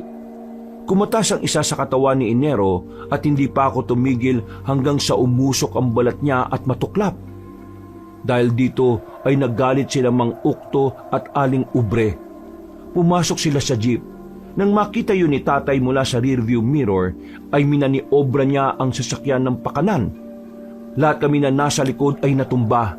Pero pagtayo ng dalawang aswang ay nagsisisigaw na sila dahil sa mga katas ng kalamansing tila nagpaligo sa kanila. Pagkatapos nito ay unti-unti silang nalusaw na parang nauupos na kandila. Hindi pa rin ako nagpakampante dahil alam kong marami pa ang paparating. Hindi nga ako nagkamali dahil si Manang Augusta na ang sumunod, pati si Kuya Michael na bagong aswang pa lang. Sumampa matandang babaeng aswang sa likod ng jeep habang si Kuya Michael ay si tatay ang pinuntirya. Tutulungan ko sana ang tatay ko pero hindi ko rin nagawa dahil meron akong kasagupa. Mga walang ya kayo! Pagkatapos ko kayong pakainin at patuluyin sa baryo namin, papatayin niyo lang ang mga alagad kong lugam! Hindi naman namin ginusto yun Manang Augusta. Ginusto niyo man o hindi, buhay pa rin ang kinuha niyo.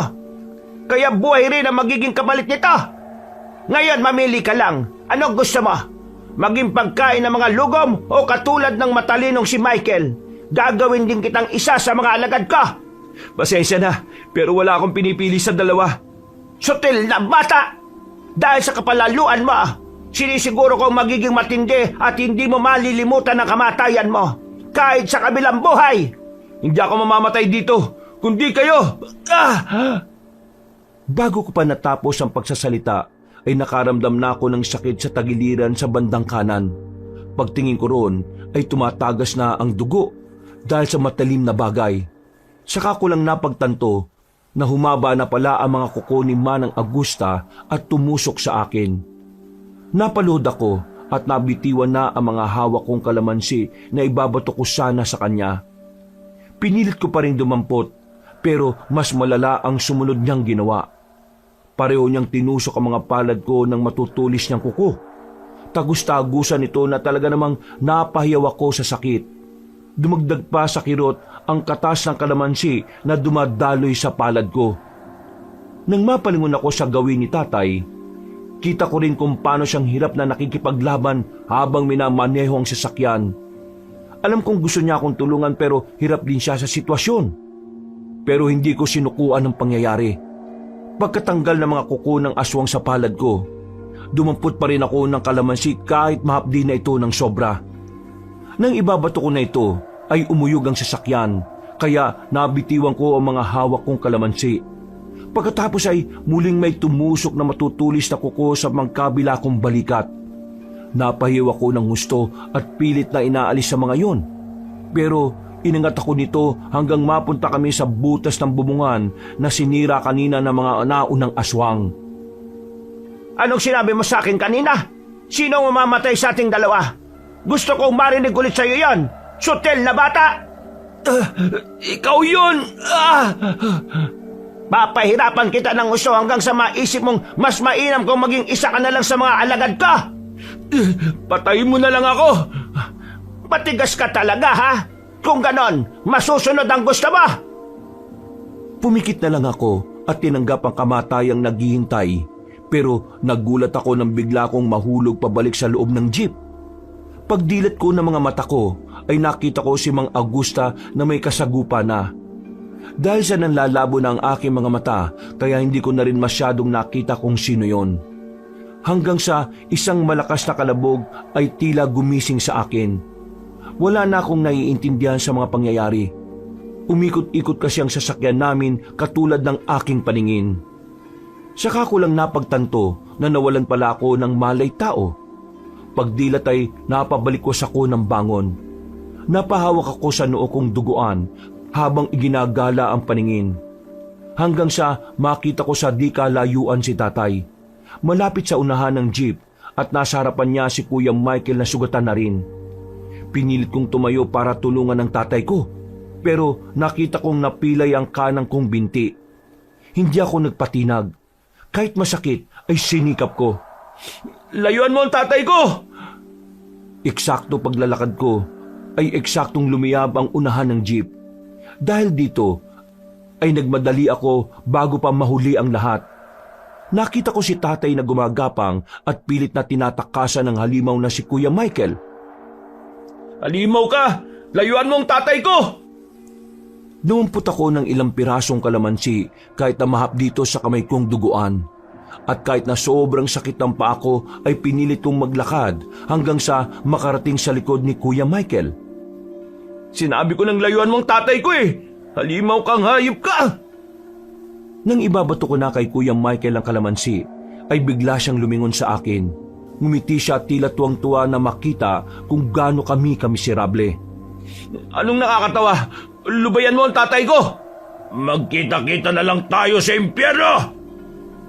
Pagkasabi niyang yon, ay nagulat ako dahil unti-unting nalusaw ang mukha niya hanggang sa maging tila isang itim na tubig. Napatras pa nga ako pero nang makita ko ang lagay ni tatay ay kaagad ko siyang nilapitan. Tay! Gumising po kayo! Ayos lang ako, anak. Nagpapahinga lang ako.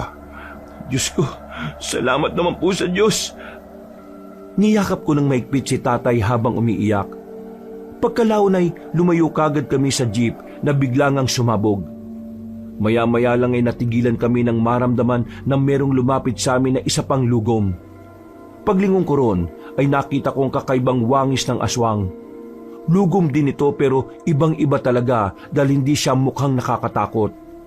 Ang manipis niyang pakpak ay hindi katulad ng kay Manang Augusta at ng iba pa. Ang tingin ko tuloy ay para siyang taong tutubi sa kanyang itsura. Kaya lang ay nangangamba pa rin ako dahil baka katulad ng mga nasabing aswang ay patayin niya rin kami ng tatay ko. Pero hindi yun ang nangyari dahil habang papalapit siya ng papalapit ay unti-unting nag-aanyong tao siya. Hanggang sa makilala ko siya. Abril? Oo, ako nga. Isa ka rin lugom? Oo, isa akong aswang na lugom, pero hindi ako katulad ng Lola Augusta ko at ng iba pa niyang alagad. Kung ganun, ikaw ang tumulong sa akin, sa amin ng tatay? Oo, dun pa lang sa ilog tinulungan ko na kayo at minamasid sa simula pa lang ng pagtungtong niyo sa teritoryo ng mga lugom. Kung ganun, ikaw yung nararamdaman kong tumitingin sa amin? Oo, ako nga yun. Pero bakit mo kami tinulungan? Katulad ng sinabi ko, hindi ako katulad ng lola ko. Sa katunayan, kami mga lugom ay hindi naman talaga kumakain ng tao noon. Hindi kami may tuturing na aswang. Mas may tuturing kami mga alaga ng mga sinaunang diwata. Pero dahil sa pagiging sakim sa kapangyarihan, kaya nagsimula ang lahat. Nang malaman ni Lola Augusta na ang pagkain ng tao ay mas lalong magbibigay ng lakas sa amin, sinimulan na niya ang pagtugis at pagkain sa mga tao.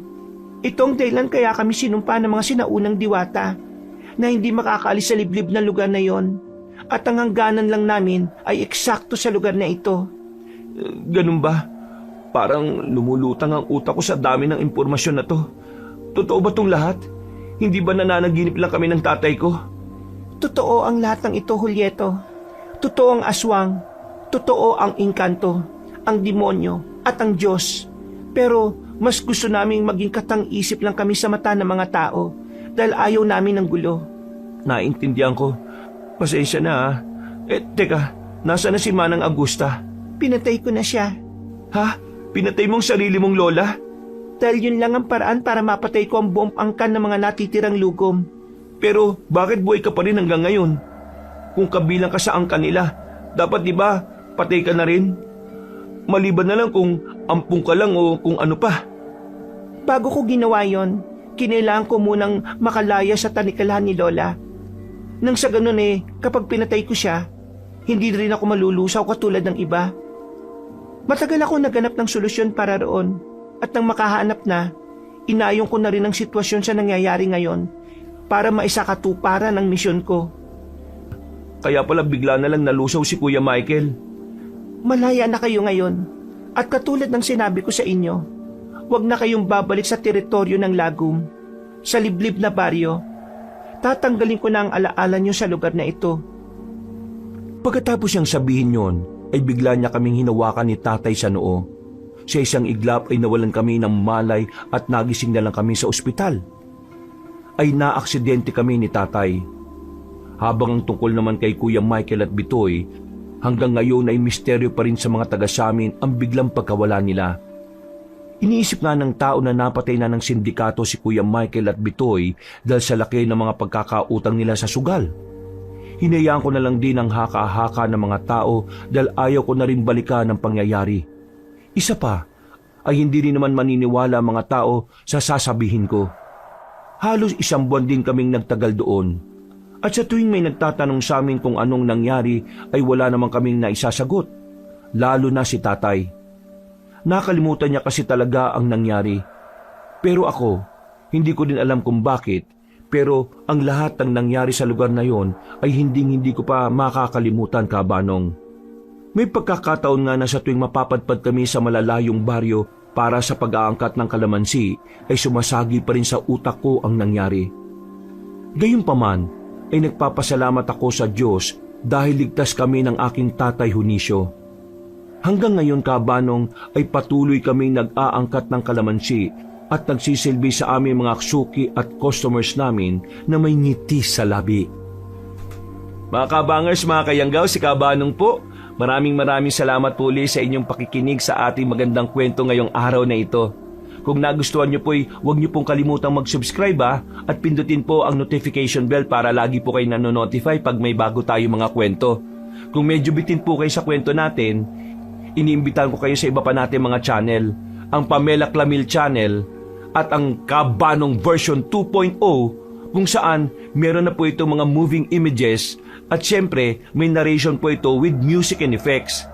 At sana'y huwag nyo rin pong kalimutang mag-subscribe sa bagong channel natin na yon para makasama kayo sa first 100,000 subscriber ng channel natin na yon. At para hindi po kayo mahirapan sa paghahanap, ilalagay po natin sa description o sa pin comment ang mga links ng nasabing channel. Hanggang sa susunod na mga kwento, wakas!